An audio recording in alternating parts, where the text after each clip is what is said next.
Been a tough week, as y'all can imagine, and been through this a time or two before with Coach Barry at Army, and it's never an easy situation when in a sense, as a staff, we feel like we let him down, and when a guy that you respect and work hard for loses his job, it's never easy. But also, we understand it's a results-oriented business, and we haven't had the results this year that we certainly expected, nor anybody else out there. So it's been tough. I've looked at it as my job to not fix it, but try to move forward with these last three games. We can't control what's past, and I've told the players that when we go out to practice, we want a sense of urgency. We get out there and execute and be right in all our fits as fast as we can in our assignments. Sunday, with the short turnaround, we had to take the pads off and shorten practice a little bit. They moved well. It wasn't real clean, but especially after coming off a physical game against Arkansas State. But they did well. And then yesterday we put the pads on. It was pretty little better, a little more crisp. And I've told the coaches that if it's not right, repeat the play. I don't care if it costs us reps. Right now we have to execute with the players that we have in lieu of the injuries, which sometimes takes a little bit tweaking of the game plan that you had with your starters in there. So we've approached it that way. And last thing I told them is that, after practice today, we hand the game over to them. As coaches, our job is to put them in positions to make plays, and that their job is to get in that position and make the play. So working hand in hand with that. We'll see what happens today. I think they'll come out enthused and ready to go, and then have a brief walkthrough tomorrow, then head to Texas State. Arkansas State game was disappointing. I thought, the first half that we showed we could compete with them, and then we came through some adversity getting down 14-0. I thought defensively we were playing well against the run, but obviously the pass game hurt us badly. And it's not all on the DBs. I'm the D-line coach. We got to get pressure on the passer too, so it's all in concert with that. And then offensively, we just have to, continue to strive for consistency and moving the chains down the field. I think we proved we have a little big strike capability, throwing the ball to Marcus Green. But, at the same time, we're going to strive for balance and try to keep the chains moving down the field and play the field position game like any good team does and eliminate mistakes. So going forward, that's the plan right now, guys. Any questions? What do you feel you've done differently that wasn't done before with Barry?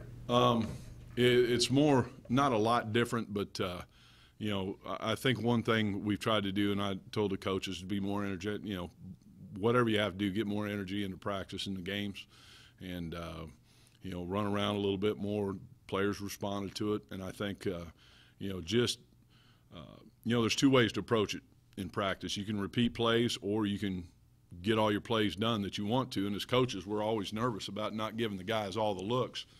But at the same time, you lose a little execution on that. And I've kind of switched where I just want to be able to, make sure we are right on the practice field on that particular play before we move on, and then move on to the next one at the cost of reps. So maybe limiting in some ways, but, I think with the changes we have, particularly on the offensive side of the ball and personnel and guys having to step up and play, finding out what they're capable of, then fine-tuning the game plan to that, I think the response has been good so far. So. Sorry, you've been through this before, and I know you sign up for this. This is part of the job, but how difficult is it? I know you don't want to cheat the kid, but you've got a life, you've got a family. These coaches have a family, to not look ahead and, I guess, look for other jobs while this stuff is going on. Well, I think you have to count on the professionalism of the coaches, and we are first, committed to our families, but a very close second is to these kids. And there's been no problem with their effort. They play hard. It's a matter of going out, getting in position, and making those plays that come to them. That's where I think we have to be better, and the coaching staff does as well. So, yeah, you just got to count on a man's professionalism. He's going to take care of the present, and it's human nature. You have to look out for your family. You got to keep an eye peeled, but it can't seep into the preparation that we have that we're getting ready to play Texas State, Hawaii, and New Mexico State. Looking at the offense, you mentioned having so many guys out and you're kind of having to tailor what you're doing to their strengths. You may have found something with good luck at going to that Arkansas State game. That was kind of one of the positives. Is leaning on the run a little bit maybe something you're looking for? Could possibly be, yes. I think Ben, when he was on scout team last year, being a defensive coach, none of our guys wanted to hit him because he is a load. Plus, you saw the other day he's got the breakaway speed too. So Ben he showed up the other day, and I think he's got to be a big part of it. This week and in the future as well. And then any running backs never they rely on the 5 guys in front of them and the receivers blocking downfield. And those areas where we're beat up the most, you got to continually coach those guys up to get that job done and get a guy like Ben or any of our running backs free. Now that you've had some time to really game plan and see what Texas State's possibly going to throw you, what kind of looks do you expect to get out of them on both sides of the ball? Well, offensively, they're very similar to what we saw against Arkansas State. If they watch Arkansas State, I imagine they're going to take a few more shots downfield than they normally do. And they do a good bit, but, one thing we've been getting a lot of 8-man, 9-man protection and taking shots down the field, and I could see them doing that more. Their quarterback is very effective, I think, particularly in the run game, throws a good ball, but he'll pull it off the read, off the stretch read, off the counter flow read, and he'll pull it. So as a defense, you have to have great eyes, and as coaches, we have to give them the right keys to look at. And going back to back at them in 2 weeks, preparing for similar offenses, I think we'll be in good shape defensively to do that. We got to get a pass rush. We've got to cover better, and expect those shots to come about, and I would expect them to come about pretty early. Coach, what are realistic expectations for the final 3 games? Are you not worried about that? You're just worried about one practice, maybe one series at a time, or how do you look at the next? Well, it's be 1-0 this week. I think if we dwell in the past, it's always going to when adversity hits, it's going to creep into your mind that oh here we go again, and we have to avoid that and stay energized, stay positive on the sideline. If and as we go through those times, we know through that ebb and flow of game there are going to be ups and downs. So I think that the guys just have to stay in the moment. There's old saying, one play at a time, stay in the moment. Whether the last play was good or bad, you don't dwell on it, move on. Scoreboard lies. It's until it reads 0-0, it's a lie. And if they'll buy into that and get out there and just take care of their job, you're always going to have a chance. So the past is past, and that's how we have to look at it. Realistically, for the next 3 games, I don't think as a coach, player, assistant coach, or anybody, you don't go into every game and every week thinking you're going to win that football game. You have to. So it's just a matter of getting the right game plan to put them in position to make the plays, and the players making the plays. Game day operations, how will it change in terms of the coaching staff, logistics Not much. I'm trying to keep that as consistent as possible. Coach Farmer will call the plays. Niekamp and Wall still call the plays. I'll be on the sideline. The only difference will probably be for me in that, once the defense comes off the field, I'll get with the D-line, talk to coaches upstairs for any adjustments, and get right back over the offensive headsets and get on it with Coach Farmer. So I think keeping that consistent flow of communication is important for the coaches. Coach, what kind of stamp do you think you can put in this program in the final 3 games of the season? Well, I like to think we can finish out with 3 wins.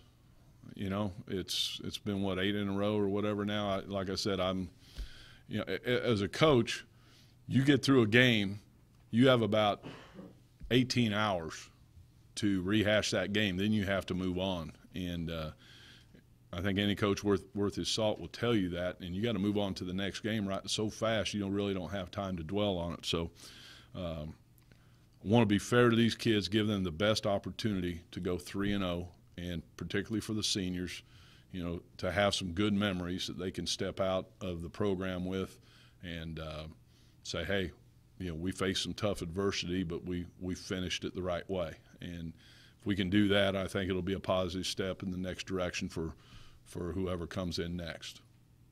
Kind of looking at that chart on defense, then.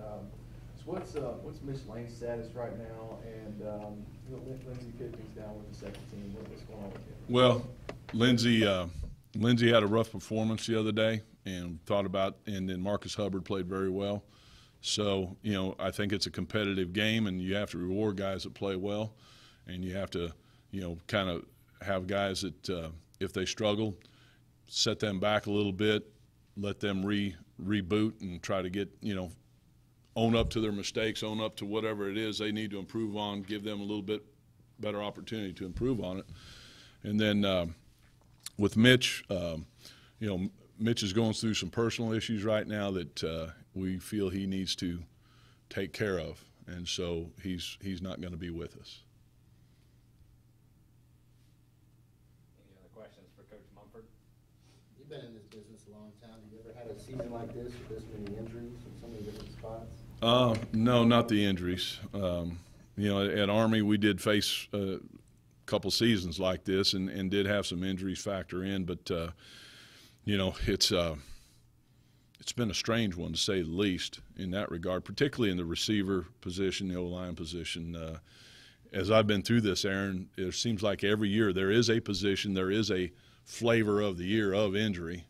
This year we just happen to have two positions and several flavors that's got us. But again, the next man up has to step up and perform, and we as coaches have to get them ready and tweak whatever needs tweaking to put them in position to operate at a high level and execute. So a lot of people look at that maybe as excuses. It is reality, but I think you can't focus on it. You just got to focus on getting the next man ready as much as you can.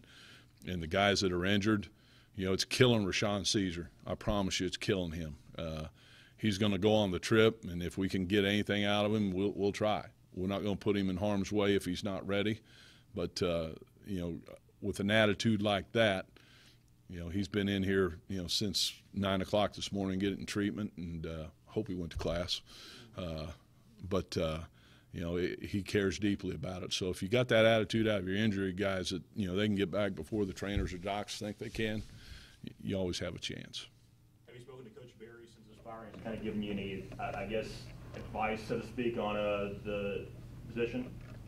Yeah, we've been through this before, so it really wasn't different in that. But, like I said, he said treat the players fair, support the coaches, give them what they need to get it done.